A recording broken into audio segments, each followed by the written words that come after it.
Hey guys, welcome back to our channel. और ये है हमारी बीपीएससी पीवाईक्यू के सीरीज़ में भारतीय राज्य व्यवस्था के बारे में पढ़ेंगे। और राज्य व्यवस्था का ये पहला वीडियो होगा, यानी कि पॉलिटी का हमारे ये पहला वीडियो होगा। तो देखते हैं, हम ज़्यादा लंबा वीडियो नहीं बना पाएंगे, लेकिन देखते हैं एक वीडियो में कितना क्वेश्चन निकलता है। वैसे इसमें 200 के अप्रोक्सीमेट पीवाईक्यूज़ हैं, तो शुरू करते हैं।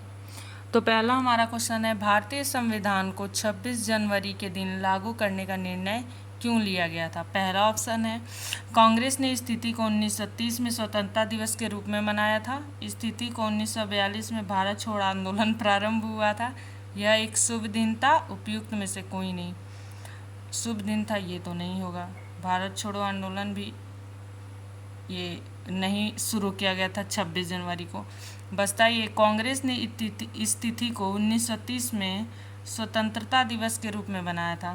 वैसे कांग्रेस ने लाहौर अधिवेशन 1929 जो था हमारा, कांग्रेस का लाहौर अधिवेशन 1929, वैसे ऑप्शन इसका ए सही होगा। तो क्या था, कांग्रेस का जो लाहौर अधिवेशन था 1929 में, उसमें हमने घोषणा की थी कि पूर्ण स्वराज की घोषणा 26 जनवरी 1930 को स्वतंत्रता दिवस के रूप में मनाए जाने का संकल्प लिया था हम लोगों ने। लेकिन क्या हुआ, हमारा देश तो पहले ही आज़ाद हो गया। 15 अगस्त 1947 को ही आज़ाद हो गया, और 15 अगस्त को हम लोग मनाने लगे स्वतंत्रता दिवस के रूप में हर साल।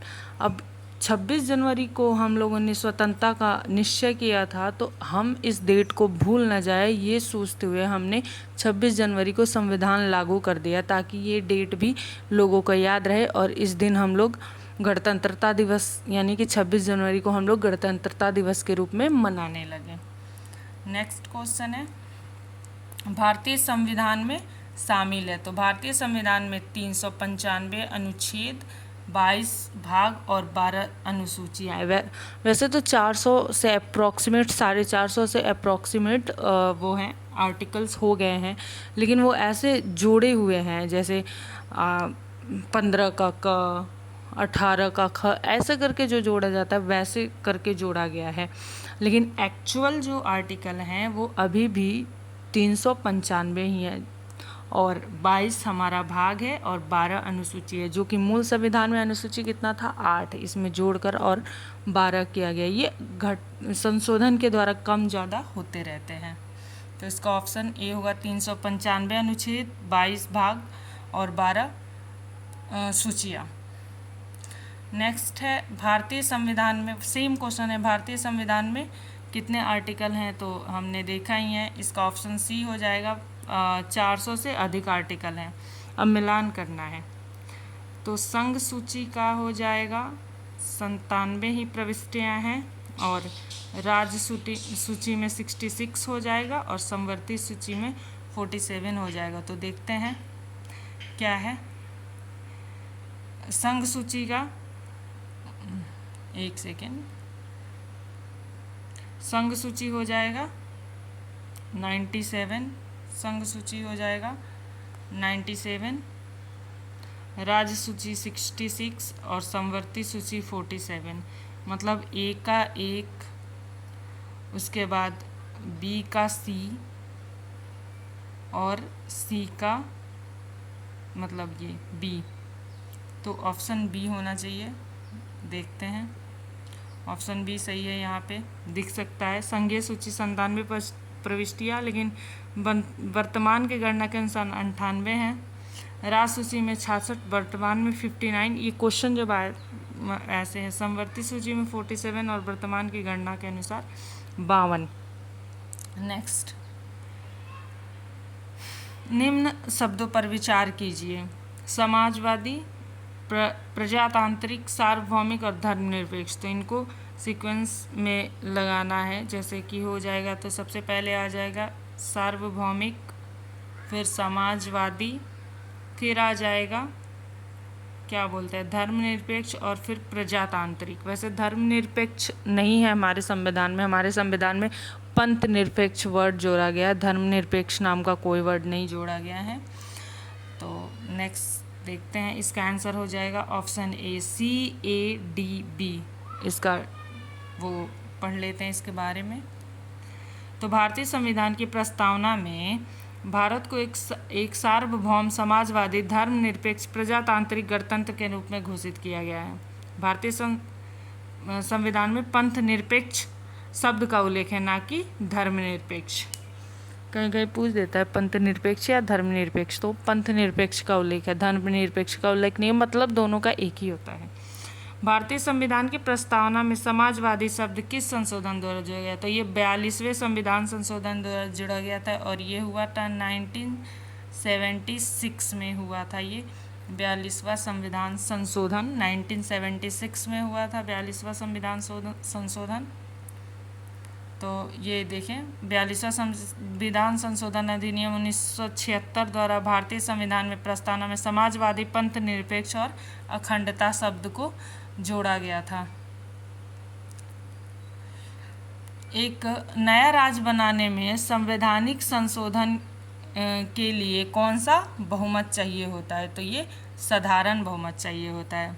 राज्य के निर्माण के लिए संशोधन हेतु आर्टिकल 368 के तहत विशेष प्रक्रिया संविधान संशोधन प्रक्रिया नहीं अपनाई जाती है। संविधान संशोधन प्रक्रिया विशेष प्रक्रिया नहीं अपनाई जाती है।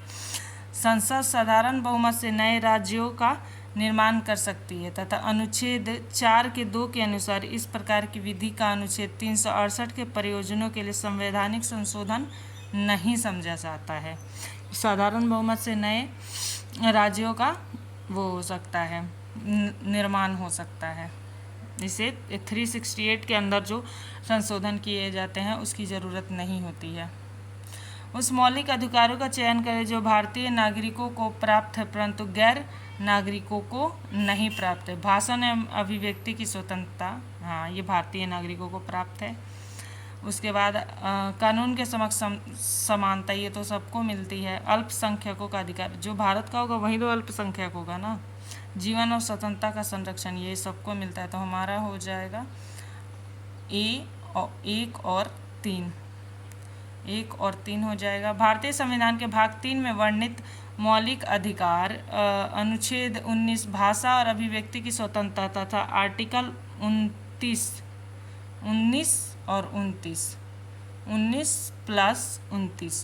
में भाषण और अभिव्यक्ति की स्वतंत्रता और 29 में अल्पसंख्यक वर्गों के हितों का संरक्षण ही जो है वो मात्र भारतीय नागरिकों को प्राप्त है, या गैर नागरिकों को यानी कि विदेशियों को नहीं प्राप्त है। उच्चतम न्यायालय की व्यवस्था के अनुसार निजी भवनों के ऊपर झंडे को फहराने के तहत हर नागरिकों का मौलिक अधिकार है। तो ये किस आर्टिकल के तहत है? तो ये संविधान के अनुच्छेद 19(1) के ए के तहत है। संविधान के अनुच्छेद 19(1) के तहत है। उच्चतम न्यायालय की व्यवस्था के अनुसार निजी भवनों के ऊपर राष्ट्रीय झंडे को फहराना संविधान के अनुच्छेद 19(1) के तहत हर नागरिक का मौलिक अधिकार है। भारतीय संविधान संशोधन करके शिक्षा का अधिकार कब जोड़ा गया? तो 1 अप्रैल 2010 को शिक्षा का अधिकार जोड़ा गया। 46वें संविधान संशोधन अधिनियम 2002 के तहत संविधान के भाग 3 में नया अनुच्छेद 21 क जोड़ा गया, जिसके अनुसार राज्य 6 से 14 वर्ष के सभी बालकों को निःशुल्क और अनिवार्य शिक्षा की व्यवस्था करेगा। इस अनुक्रम में शिक्षा का अधिकार अधिनियम 2009 द्वारा पारित किया गया, जो 1 अप्रैल 2010 को लागू हुए। ये क्या है? DPS भी बोल सकते हैं इसको। वैसे तो ये 21 के क में जोड़ा गया है, मतलब फंडामेंटल राइट में, लेकिन ये DPSP के थ्रू ही तो हुआ ना, क्योंकि क्या होता है, राज्य कल्याणकारी राज्य के रूप में आता है ना। DPSP में बताया जाता है कि जब राज्य के पास कैपेबल हो जाएगा तो वो अपने नागरिकों के लिए व्यवस्था करेगा। तो जब हमारे यहाँ व्यवस्था किया गया है कि 6 वर्ष से 14 वर्ष के सभी बालकों को निःशुल्क और अनिवार्य शिक्षा के बारे में, तो ये इसको फंडामेंटल राइट बना लिया गया 2010 में। निम्न में से कौन सा एक मानव अधिकार भारतीय संविधान के अंतर्गत मौलिक अधिकार भी है? मानव अधिकार भारतीय संविधान के अंतर्गत एक मौलिक अधिकार है। सूचना का अधिकार, काम का अधिकार, शिक्षा का अधिकार, मकान का अधिकार। भारतीय संविधान के अनुच्छेद 19(1) के अनुसार सभी नागरिकों को वाक स्वतंत्रता और अभिव्यक्ति का अधिकार प्राप्त है। सूचना का भी अधिकार अभिव्यक्ति के अधिकार में निहित होता है, अतः यह मूल अधिकार है। इसके साथ ही सूचना का अधिकार मानव अधिकार भी है और शिक्षा का अधिकार 86वें संविधान संशोधन अधिनियम द्वारा मूल अधिकार है। ए और सी, सूचना का अधिकार और शिक्षा का अधिकार, दो, सूचना का अधिकार और शिक्षा का अधिकार। भारतीय संविधान के भाग 4 में दिए गए निर्देशित सिद्धांतों में निम्न में से कौन सा सूचीबद्ध है? समान कार्य के लिए समान वेतन, समान नागरिक संहिता, छोटे परिवार का मानदंड, प्राथमिक स्तर पर मातृभाषा में शिक्षा। तो समान कार्य के लिए समान वेतन और समान नागरिक संहिता, एक और दो दोनों सही हैं। भारतीय संविधान के भाग 14 में दिए गए निर्देशित सिद्धांतों में अनुच्छेद 39 घ में समान कार्य के लिए समान वेतन, अनुच्छेद 44 में नागरिकों के लिए समान नागरिक संहिता सूचीबद्ध है, जबकि अनुच्छेद 330 के क में प्राथमिक स्तर पर मातृभूमि में शिक्षा देने का विशेष निर्देश देता है। हालांकि यह भाग 4 में उल्लेखित नहीं है, इसका प्रभाव भी निर्देशक तत्व जैसा ही है, परंतु यह राज्य द्वारा बाध्यकारी नहीं है। भारत के संविधान में मौलिक कर्तव्य किस संविधान संशोधन के द्वारा जोड़ा गया था? तो ये 42वें संविधान संशोधन जो कि 1976 में हुआ था, इसके द्वारा जोड़ा गया था। इसमें भारत में नागरिकों के मूल कर्तव्यों का विवरण संविधान के भाग 4 के अनुच्छेद 51 के क के तहत जोड़ा गया। इसे 42वें संविधान संशोधन 1976 द्वारा संविधान में जोड़ा गया है और ये स्वर्ण सिंह समिति के सिफारिश पे जोड़ा गया था। मूल संविधान में 10 मौलिक कर्तव्य होते थे, उसके बाद एक और इसमें जोड़ा गया, 11 हो गए हैं अब। भारत के राष्ट्रपति अपनी शक्तियों का प्रयोग करते हैं। भारत के राष्ट्रपति अपनी शक्तियों का प्रयोग करते हैं सीधे अथवा अपने अधीनस्थ अधिकारियों द्वारा, मंत्रियों के द्वारा, प्रधानमंत्री के द्वारा या मंत्री मंडल के द्वारा। तो वो करते हैं सीधे अथवा अपने अधीनस्थ अधिकारियों के द्वारा।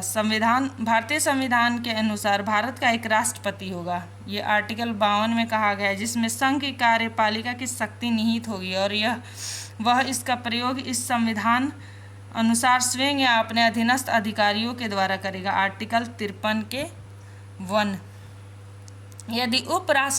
यदि राष्ट्रपति और उपराष्ट्रपति का पद खाली हो तो भारत के राष्ट्रपति के पद पर कौन कार्य करता है? तो वो भारत का मुख्य न्यायाधीश राष्ट्रपति के पद पे कार्य करता है। आर्टिकल 65 के अनुसार यदि मृत्यु, त्यागपत्र अथवा हटाए जाने की स्थिति में राष्ट्रपति का पद रिक्त है तो पद का कार्यभार उपराष्ट्रपति तथा किन्हीं कारणों से उपराष्ट्रपति भी उपलब्ध नहीं है तो उच्चतम न्यायालय के मुख्य न्यायाधीश, या अगर वो भी नहीं है तो उसी न्यायालय का वरिष्ठतम न्यायाधीश जो उस समय उपलब्ध हो, राष्ट्रपति के कृत्यों को संपादित करेगा। और ये है राष्ट्रपति उत्तराधिकार अधिनियम 1969 में है। श्रीमती प्रतिभा पाटिल का भारतीय गणतंत्र के राष्ट्रपति के रूप में क्रम था, 12वां क्रम था उनका। 19 जुलाई 2007 को भारतीय गणतंत्र के 13वें राष्ट्रपति का चुनाव संपन्न हुआ। 25 जुलाई 2007 को प्रतिभा देवी सिंह ने व्यक्ति के अनुसार देश के 12वें राष्ट्रपति के रूप में शपथ ग्रहण किया, तथापि कार्यकाल के अनुसार उनका क्रम 14वां था।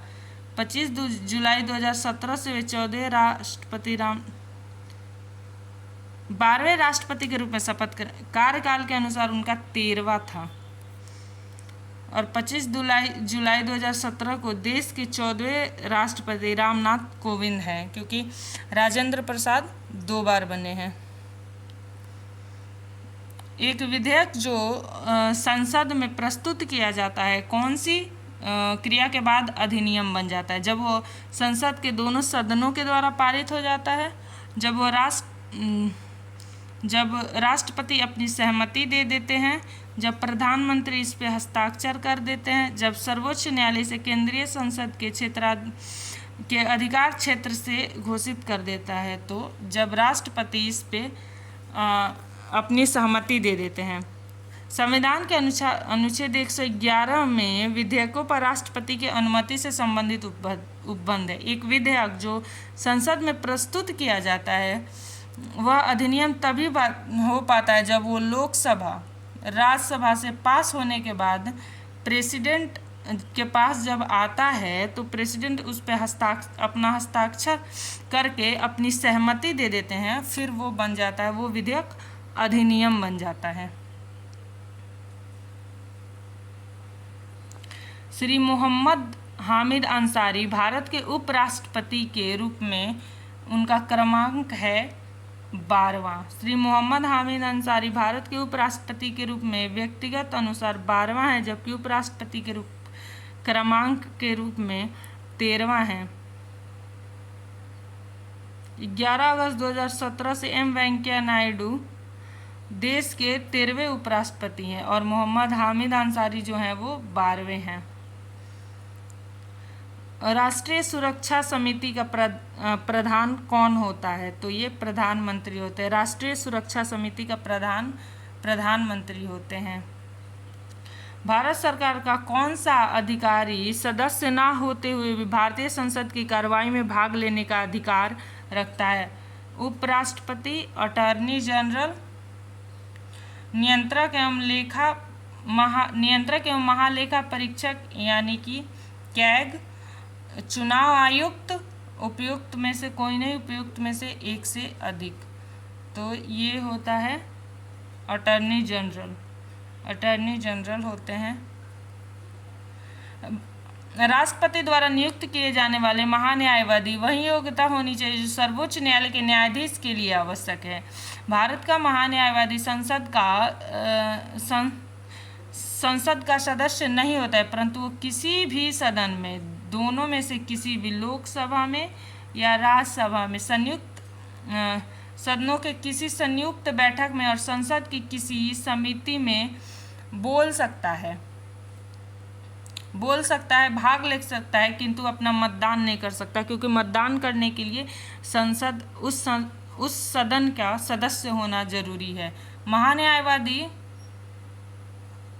महान्यायवादी राष्ट्रपति के प्रसाद प्रयत्न अपना पद धारण करते हैं। आर्टिकल 76 के 4 में है ये। अतः राष्ट्रपति को उसे पदच्युत करने का अधिकार है, कभी भी राष्ट्रपति उन्हें हटा सकते हैं।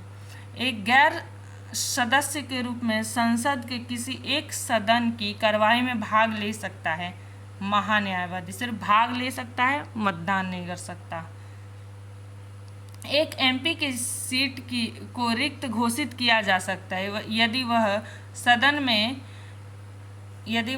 में लगातार 3 माह यदि एक एमपी के सीट को रिक्त घोषित किया जा सकता है यदि वह सदन में लगातार इतनी अवधि के लिए अनुपस्थित रहता है।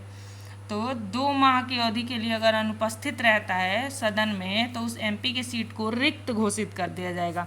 भारतीय संविधान के अनुसार अनुच्छेद 104 के तहत संसद तथा अनुच्छेद 190 के 4 के तहत राज्य विधान मंडल के किसी सदस्य की सदस्यता तब समाप्त समझी जाती है जब वह 60 दिन यानी कि 2 महीने की अवधि तक सदन की अनुज्ञा के बिना उसके सभी अधिवेशनों में अनुपस्थित रहता है, परंतु इस अवधि में सत्र के सत्रावसान या निरंतर 4 से अधिक दिनों के लिए स्थगित समय नहीं जोड़ा जाता है। राज्यसभा में होते हैं 280 सदस्य, जिनमें से 20 सदस्य भारत के राष्ट्रपति द्वारा मनोनीत होते हैं, 275 सदस्य जिसमें से 18 सदस्य भारत के राष्ट्रपति द्वारा मनोनीत होते हैं, 250 सदस्य जिनमें से 12 सदस्य भारत के राष्ट्रपति द्वारा मनोनीत होते हैं, 252 सदस्य जिनमें से 12 सदस्य राष्ट्रपति द्वारा मनोनीत होते हैं। आंसर होगा 250 सदस्य, जिनमें से 12 सदस्य भारत के राष्ट्रपति द्वारा मनोनीत होते हैं। संविधान के अनुच्छेद 280 के 1 के क ख ग में कहा गया है कि राज्यों के और संघों के